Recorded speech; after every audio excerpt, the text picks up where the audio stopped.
The White Helmets, a humanitarian group operating in Syria, say they have ended their search for detainees in the Sednaya prison, finding no one else. They say the prison once held thousands of innocent people and their families, and they'd hoped that some may still be locked up alive.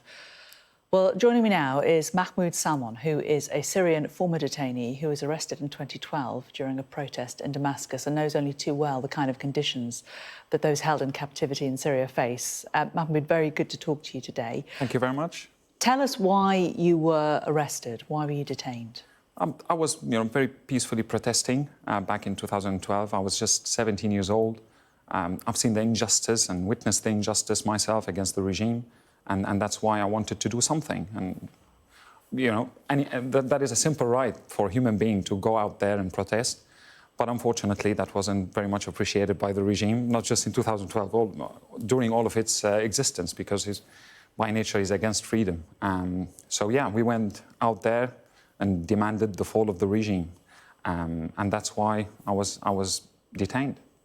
You must have known that that was a possibility. Were you not worried before you went out? Absolutely. I mean, there was a security point outside of the mosque. It was on the mosque because, of course, that's a legal way of, getting a group together. So while getting into the mosque, there were, I think, more than 150 to 200 security guards in the roundabout where the mosque existed. And they've actually taken my ID and checked it before I get into the mosque. So we knew that, they were waiting for us to go and protest and attack us after. But you still did it? But we still did it, yeah. I know that this sounds like madness. Maybe if I go back in time, I might not do it. But of course I'll do it because we knew that if we don't take an action, this injustice will keep going on for decades and decades to go. We've had the Assad dynasty for over 50 years. We've had enough of them. We wanted some groups of Syrians to stand up, finally, and get rid of this dictator. So what happened? You came out of the mosque? Yeah. And you were arrested? We didn't come out of the mosque. We were protesting, and they decided just to end the activity up. They breached the mosque and started to go after us one by one. We were 500-600, and all I remember was me trying to climb a wall when I was running, and more than 3 people then started to hold my back. And of course, at the same time, they were hitting my head with a stick, which resulted in many injuries in my head.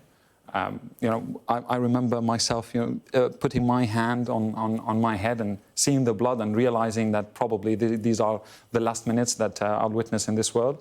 I was taken to a security place, an intelligence place called Amn al-Dawla, the state of the security. I don't know what's that name to do with our purpose of protesting freely. But yeah, I was taken there. I was put in a tiny room, I think 4 by 4, where we were 59. I remember when they counted us, we were 59. We've had different kind of injuries. I think I've had a very superficial one in comparison to the others, where they were wounded with shots, and they were wounded with all sorts of weapons that they have used against them. I still remember all the horrible scenes, especially now when watching people being freed from Sednaya. Yeah, it just opens up all of the traumas that I have had during that time. And did you think you would ever get out of there? That's a realization that I never thought of. I think when I was thrown over those 58 people, I remember I was covered in my blood because my face was completely covered by my T-shirt. And I was full of blood and this was a realization that these are the last seconds that I'm witnessing in this life. So I never imagined I'm going out, especially that I know of how horrible the regime is. I knew that if I was captured, probably I'm not getting out. So you were in this tiny cell, 4 meters by 4 meters, with over 50 other people, some in a worse condition than yourself. What do you feel comfortable talking to us about that time and how long you were there and what happened when you were there? Yeah, more than happy to share all of my experience so that the world can know how brutal this dictator that we just got rid of is. So, and especially that now he escaped to Russia and he thinks that he can claim asylum and live there peacefully. He's done war crimes, and I witnessed some of that. I remember when I was just, of course, we were put on our knees and our hands were behind our back with a plastic cover. We weren't able to make a move or even say a word. We were being insulted continuously. And I remember when I was trying just to ask the person next to me if he can help me just sit down in a different way. And one of the guards heard me speaking, and he just ran off and kicked me in the face with his military boots, which broken one of my teeth. That was horrible. The pain and agony that I have had over there is unbelievable. And I think what I can remember vividly, and that I keep always, imagining in my mind, is the fact that all of these 59 people were taken inside, so that we can get tortured one by one with a rubber whip, and the mental torture that I have had while just waiting and queuing for my turn was unimaginable, way worse than the physical pain.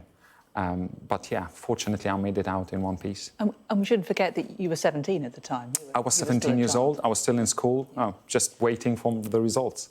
How on earth did you get out? What happened? I'd say it's luck, and it's a miracle from Allah. It's just because I was less than 17, and the person who was investigating me, he said, "I know that you're denying the fact that you were in the protest, and I know you were there, but I'm just going to release you." So I think it's either a policy that the regime have had, or maybe the mercy of the person who have seen me. It's also, I suppose, also a fact that you're going to come out, you're going to tell people what happened to you, and maybe they think that might deter others from protesting. That's certainly the main agenda of the regime. Is they want to spread the horror that they have got. They've got a systematic way of torturing and killing people, and if you live there as a normal citizen, you won't be able to tell, because you've not been to those places. He wanted to cross a message through me that if you protest against me, you'll probably going to either face torture or death or something like that. Now, despite that, you went back out on the streets and protested again, which some would say crazy, some would say very brave. Yeah.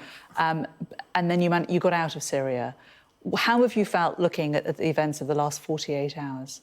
I can't, words cannot express of the amount of happiness that I have had.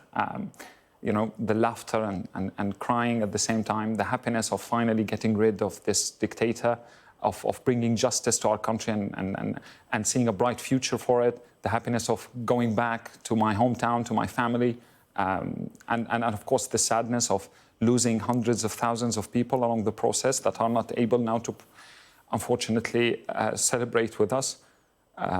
It's very painful now watching people suffering in Sednaya.